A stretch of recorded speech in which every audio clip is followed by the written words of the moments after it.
Mayong hapon, gikan sa Solar News Channel Manila. Ako si Menchu Antigua Makapagal.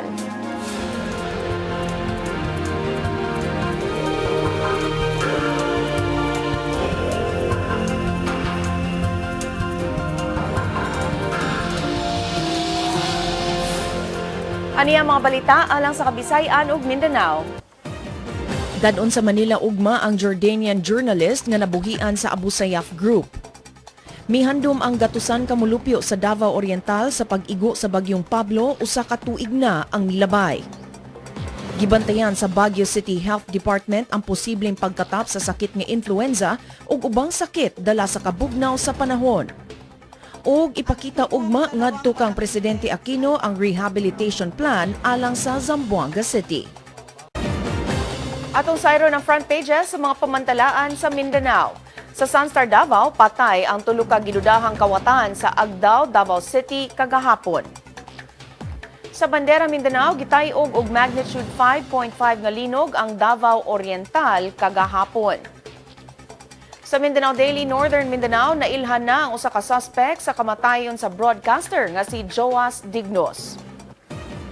Sa Mindanao Daily Western Mindanao, girakrakan ang usa ka fast food outlet sa Pagadian City. Og sa Mindanao Daily Davao, gihandom sa mga survivors ang unang anibersaryo sa pag-igo sa Bagyong Pablo. Gi-uyonaan ang katukuran sa community-based organization alang sa mga Christians ug Muslims sa Mindanao, isip kabahin sa pagpatigbabaw sa Kalinaw sa dapit. Si John adunay detalye. Jong?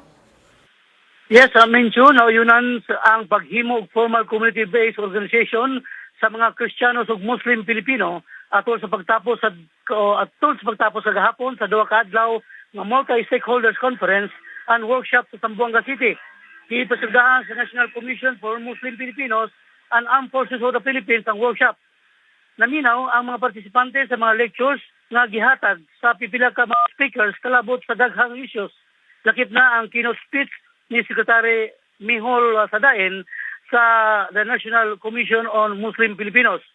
Ang katukuran sa community-based organization, pag-suportahan sa mga local government units, civil society organization, o civic group leaders.